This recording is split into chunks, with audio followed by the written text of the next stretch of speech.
The Sports Renegades podcast on SportsTownChicago.com.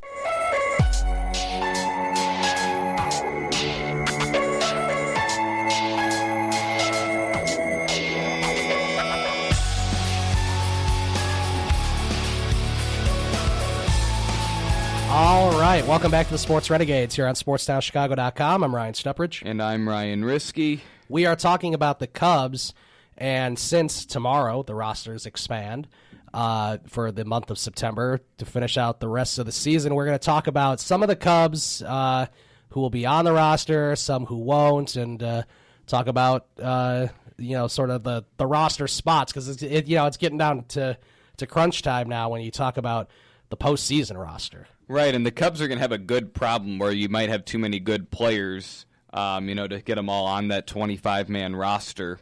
Yep. And part of it will depend, do they want an extra arm or an extra bat on the bench? Will they go with 4 bench bats or 5? Before we get to that, I guess now we can just look at, potential call-ups just for September when the rosters expand. And, sure. One of the givens, Grimm's going to be back. Yeah, well, what we need... Technically, he's considered to be on a rehab assignment right now, so he was never sent down. He was put on the DL, so he'll. I assume he'll be one of the guys called up. Addison Russell will be back at some point. He just had a setback with his foot injury. Dylan Maples, who's kind of skyrocketed through the system this year because of his deadly, off speed stuff with his slider / curveball. Mm-hmm. He has a 1.96 ERA at AAA, and personally, I don't think they would have just had him go all the way up to AAA this year if the plan wasn't to have him come out of the bullpen in September to help out. Yeah. I don't know. I mean, it seems like they could be calling up a lot. Is Vic Caratini going to be a guy that they call absolutely. up? You're going to go with the extra catcher because then once Contreras is back, then you've got 4, and then you don't have to worry about injuries when you're pinch hitting and stuff later in games. Like they could go ahead and pinch hit Avila, and right. in case Contreras were to get injured, you've still got Rivera and Caratini. Yeah, I'm assuming Rene Rivera won't make the postseason roster, but we don't know. No, the 2 catchers they're not going to go with 3 again. That should be year. enough, I would think. No, with 2 catchers. Not unless Ren Rivera somehow establishes himself as some guy's personal catcher, which isn't going to happen. No, don't. Now the way David Ross was Lester's guy. So, Caratini will be back. Sam Freeman, a veteran infield, or Mike Freeman, I should say, veteran infielder that the Cubs signed to a minor league deal not that long ago. He can play multiple positions in the infield. I assume he'll be up just have another guy on the bench. Now, when the roster expands, how many extra spots are open? How many? It's the 40. Everyone on the 40-man roster. Okay, yeah. So we could be seeing some new faces for sure. Right, I think they might have to add Mike Freeman to the 40-man roster though, because he was signed to a minor league deal and hasn't been up yet. He's the kind of guy that could come up if there's an open spot, or they could end up moving someone on the DL to the 60-day, because then that automatically opens up a roster spot. Jake Leathersich, he had kind of a forgettable outing earlier in the season. Yes, I remember him. I mean, he has a 2.91 ERA at AAA, and he's been getting lefties out. Obviously his one outing wasn't that great. He struggled to find the strike zone. Yeah, was that against the Cardinals? No, it was against the Brewers, and Joe Madden brought him in with the bases loaded and no outs in the second inning against an all right-handed lineup. Okay. Yeah, that seems a little interesting. He wasn't in that forgettable outing. He was not put in a position to succeed. He was put in a position that was almost destined for him to fail. It was also his first major league appearance in a couple of years because of injuries. Oh, okay. He didn't his job is more to get lefties out. He faced an all right-handed lineup when he came in with the bases loaded and nobody out. Yeah. And also, the Cubs were losing 9-0 heading into the bottom of the second. Yeah, I knew game. that there was something funky going on in that. I was at the game. Yeah. And so he had good velocity on his fastball, so I'd like to see how he could do maybe when he faces some lefties. And also, it was 100 degrees out that day, so it's, it's pretty miserable to be on the mound. Yeah, there's nothing worse than being out there when it's so hot. Oh, it's bad. Right. So I mean, I assume we'll see him up. You can never have too many lefties at this point. Right. And there might be some other guys that perform well that get so I mean, I'd say those are those guys we listed are probably the kind of the guarantees to get called up. Mm-hmm. Maybe Jen-Ho Sang, starting pitcher, could come up and help out in the bullpen. Maybe Pierce Johnson could, he's been kind of shifted to a bullpen role. He made his major league debut earlier in the season. Yeah. I think he didn't pitch. He maybe made 1 or 2 appearances. He could probably get a call up, just to get some extra arms. And Sang's an interesting case because he had an off year last season at Double-A, and then now he's at Triple-A, and he's been performing very well.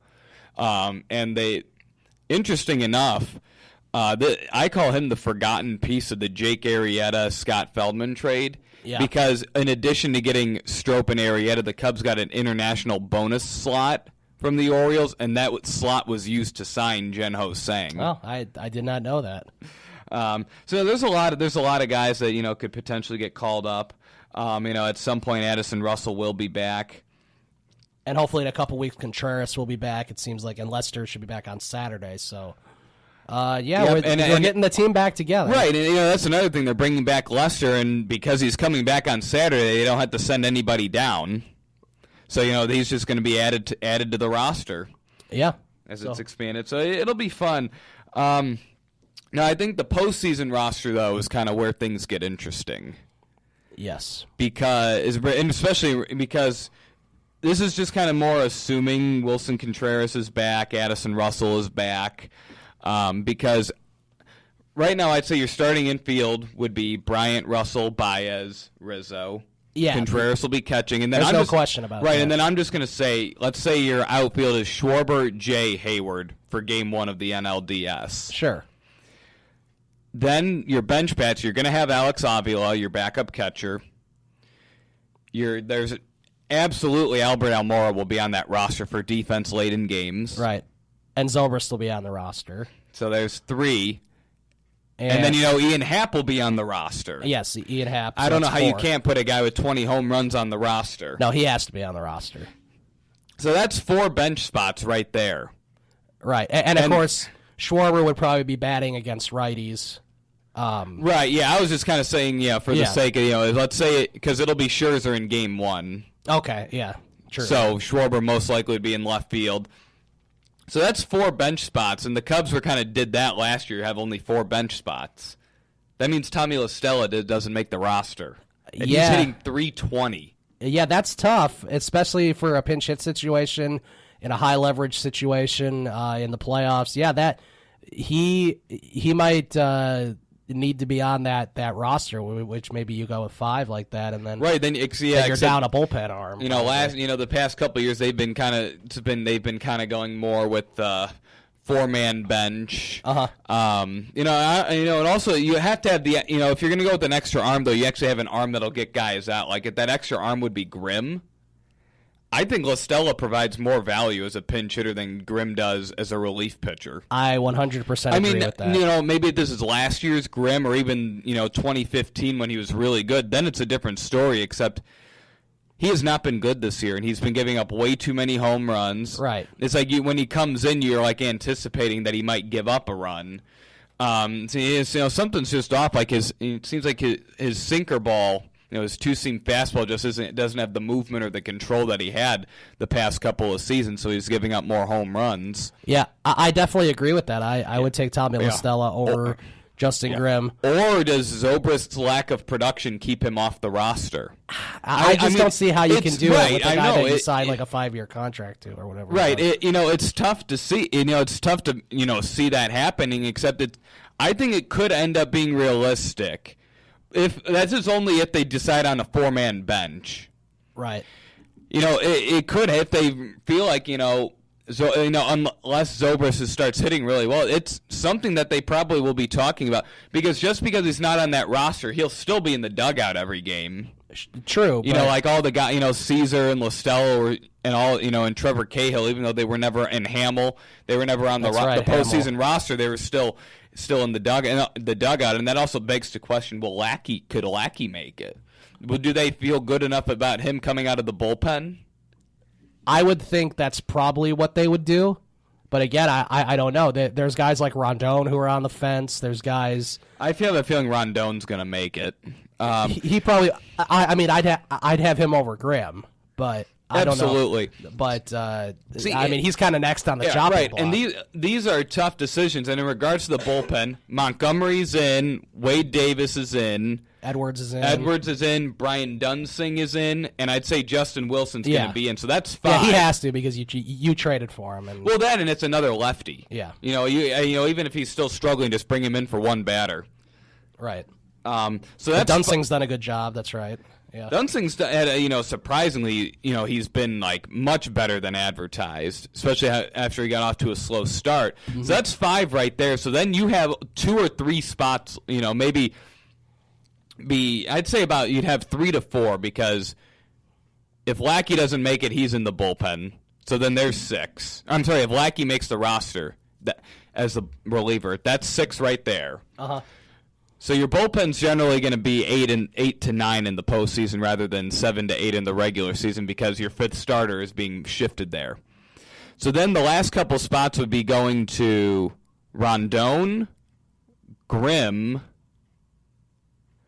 potentially Dylan Maples if he shows enough promise. I mean, it's tough to envision, him making, except it's something that they'll have to take into consideration if he can get major leaguers out. Yeah. So right there, and then also Koji Uehara, who is we forgot about Koji. Yeah, so I have a feeling he'll be in, even though despite the fact that he has not been good lately. Yep.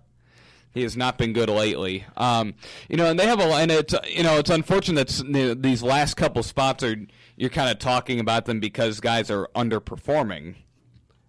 Right. It'll be interesting to see what happens. That's for sure. And of course, we'll talk about it more as it goes, as we get down to it. Right. And obviously, I'm assuming the Cubs are going to win the Central. Right. Because these decisions could become easier if certain guys start performing better in September. Like if Hector Rondon starts getting guys out again, he'll be a virtual lock. I mean, I think he'd be a lock anyways because he throws 98. Yeah. Except like if Uehara can get things back together, and if Grimm could potentially start pitching better, because all season he has not been very good. So really, a lot of this could be September performances, and also could determine how many arms they use in the bullpen. Yeah, for sure. We're going to take a break right now. We'll come back. We'll talk about the wild card races in baseball. The American League wild card in particular is very interesting. So we'll talk about all that coming up next. SportsTownChicago.com, Sports Renegades. The Sports Renegades podcast on SportsTownChicago.com.